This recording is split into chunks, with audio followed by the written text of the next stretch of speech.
Olá, hoje nós vamos tratar de calor sensível e calor latente. A aula de hoje no comando do professor Cosme Castro, uma aula de física, no campo da calorimetria. Calor sensível e calor latente, quais são as diferenças? Certo?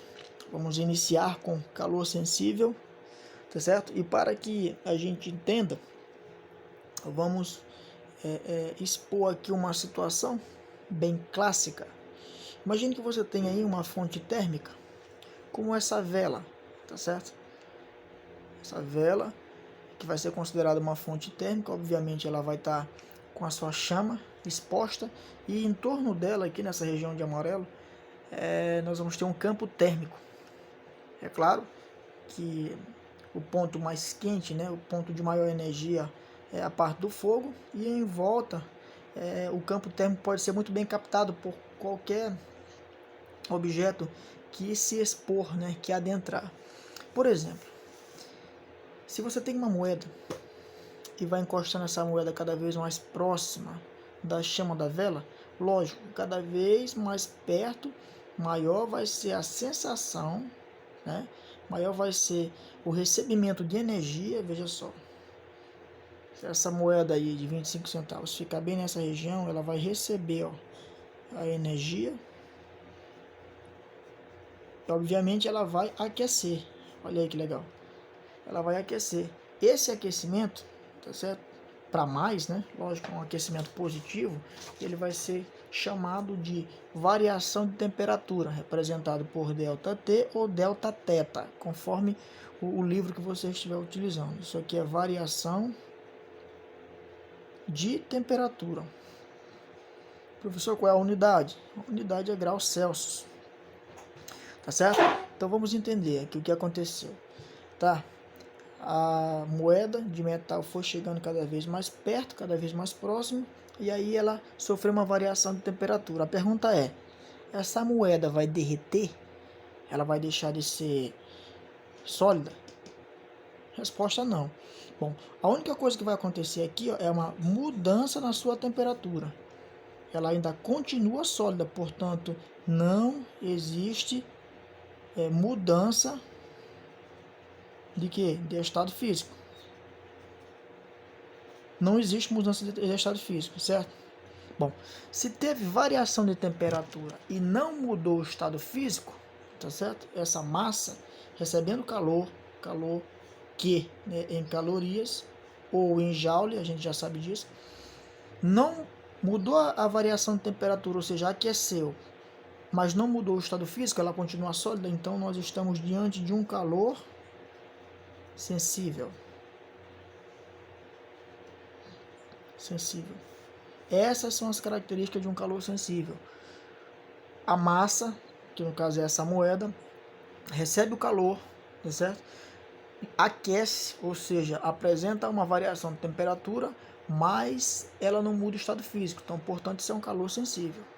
Vamos entender mais.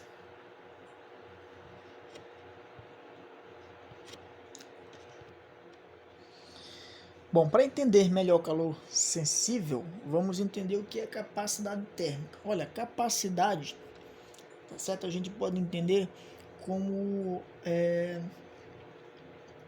o dom que os materiais têm de absorver alguma coisa. Por exemplo, as garrafas, elas têm capacidade de armazenar líquidos, Majoritariamente as garrafas armazenam líquido. Aquilo ali é uma ideia de capacidade. Por exemplo, as caixas d'água, elas têm uma só capacidade, elas armazenam alguma coisa. Capacidade térmica é a entidade, é o manifesto dos corpos, das massas, dos materiais acumularem calor, tá certo? Aqui vai ser entendido o seguinte, matematicamente: capacidade térmica é a quantidade de calor por unidade de temperatura, ou de variação de temperatura, temperatura variada, que fique bem claro. Bom, matematicamente o que é isso? C maiúsculo, ou Czão, é a capacidade térmica, é entendida como a quantidade de calor Q por variação de temperatura. Ou, capacidade térmica é igual Qzão dividido por Δθ, Os livros, como eu já falei para vocês, eles mostram tanto ΔT como Δθ. Vou falar o que é cada coisa. Esse Czão aqui, ó, é capacidade térmica. Esse Q é calor, definido em calorias. E esse Δθ ou ΔT, tá certo? É graus Celsius. Então ficou bem claro que a unidade de capacidade térmica, vou botar aqui de azul, capacidade térmica, a unidade dele é o que?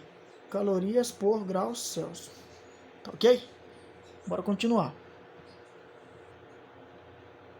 Então é o seguinte, a capacidade térmica, né, eu coloquei as equações bem aqui, elas são a mesma, tá? O que vai mudar é só essa definiçãozinha bem aqui, essa forma de escrever. Então, capacidade térmica, ela é, tá certo? A quantidade de calor que você precisa receber ou ceder para que a temperatura de um corpo varie em uma unidade, tá certo? Por isso que é o delta. Esse delta quer dizer variação.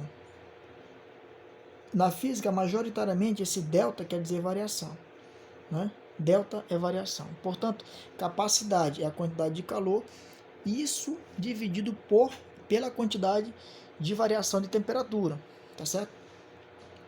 Então, bora assim, ó. Capacidade térmica também pode ser entendida, olha só, capacidade térmica também pode ser entendida como o produto entre a massa vezes o calor específico. Agora deixa eu entender aqui, deixa eu explicar, perdão.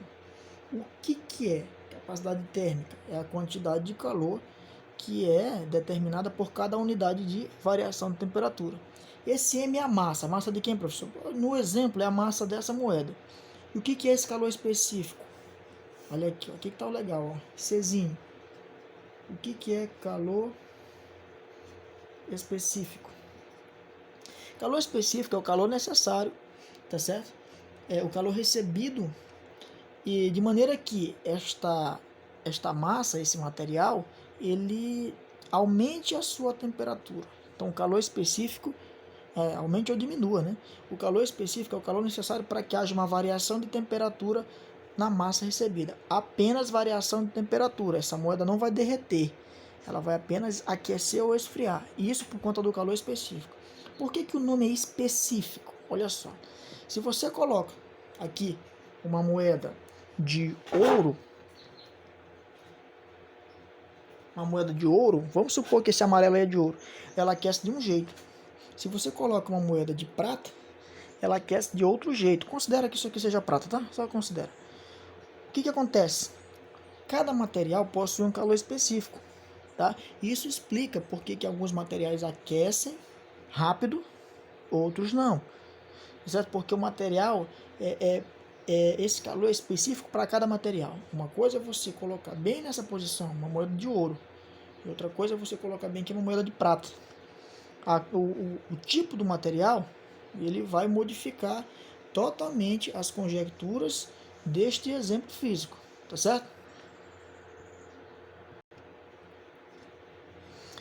Então, olha só, o que essas equações elas vêm dizer? Veja só, elas falam que a capacidade térmica, lá inicialmente, elas falam que a capacidade térmica é igual à quantidade de calor dividido pela variação de temperatura.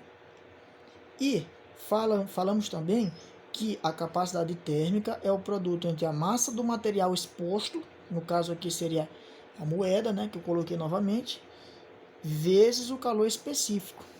Agora, matematicamente, o que a gente pode fazer? Matematicamente. Vamos igualar Czão igual a Czão nas equações para ver o que acontece. Matematicamente. Bom, qual é o primeiro C? Q sobre ΔT. Qual é o segundo C? M vezes Czinho. Quando tu fizer meio pelos extremos, uma vezes Q vai ser igual a Q. ΔT vezes MCzinho vai ser massa vezes calor específico vezes ΔT.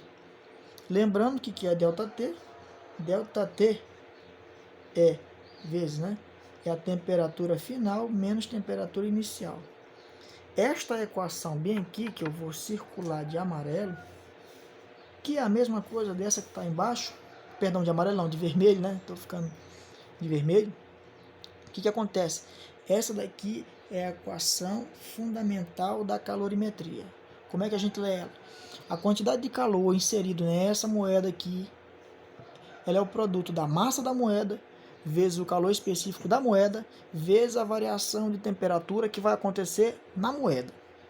Tá certo? Essas equações aqui, elas constituem as equações principais, né, da calorimetria no estudo de calor sensível. Tá ok? É isso aí.